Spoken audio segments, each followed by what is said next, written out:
Mr. President of the General Assembly, Mr. Secretary General of the United Nations, Honourable Ministers, Excellencies, distinguished delegates, I welcome you all and declare open the 46th annual meeting of the Ministers for Foreign Affairs of the Group of 77 and China. I appreciate your presence here today, and we have important tasks to carry out. With your cooperation and support, I'm confident that we could achieve productive results in the conclusion of our deliberations today. You have before you the draft agenda of the meeting. Are there any comments on the agenda? There being none, it is adopted.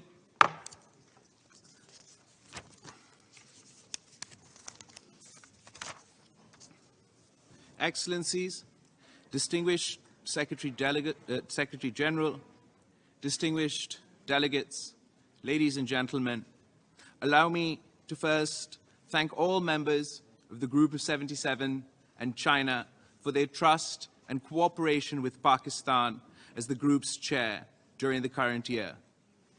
These are challenging times for developing countries.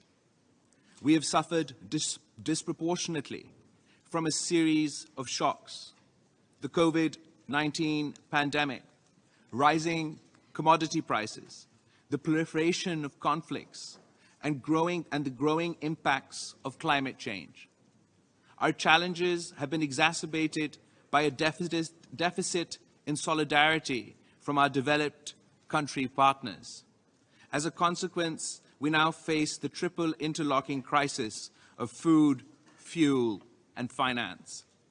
To overcome these cascading crises, restore our economies, and achieve the SDGs, we need to secure implementation of a series of emergency measures and simultaneously promote structural changes in the unequal and unjust international economic system.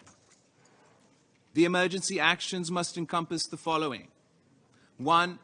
Mobilize urgent humanitarian, economic, and financial support to the more than 50 developing countries which are in economic distress. This implies larger ODA and concessional finance. We welcome the proposal of the Secretary General for an SDG stimulus of $500 billion to enable those countries which are in extreme economic distress to revive their economies and development objectives. 2. Provide emergency food supplies to the World Food Programme to the 250 million people in food distress. Further moderate prices by enlarging food production and supplies, and support small farmers' access to seed, fertilizer, and finance. 3. Ensure the availability of energy, especially gas, for developing countries and explore mechanisms to reduce the financial burden of energy imports. 4. Mobilize the universal availability of COVID vaccines and treatments. Expand vaccine production, including through intellectual property waivers, in order to end the COVID pandemic decisively. 5. Provide urgent and adequate assistance to countries suffering from the impacts of climate change. As you know, Pakistan has literally been engulfed by massive flooding caused by global warming. Pakistan emits less than 1% of global greenhouse gas emissions, yet it is now the epicenter of the impacts of climate change. 1/3 of the country, an area the size of the United Kingdom, is underwater. More than 1,000 people were killed and thousands more injured. 33 million people have been affected and 6 million absolutely destitute. Over 1 million homes, 7,000 kilometers of roads, 350 bridges, 5 million acres of crops have been destroyed. The total damage is estimated at over $20 billion, almost 7% of Pakistan's GDP. The entire Pakistani nation, government, armed forces, and common people have rallied to provide relief to their compatriots in need.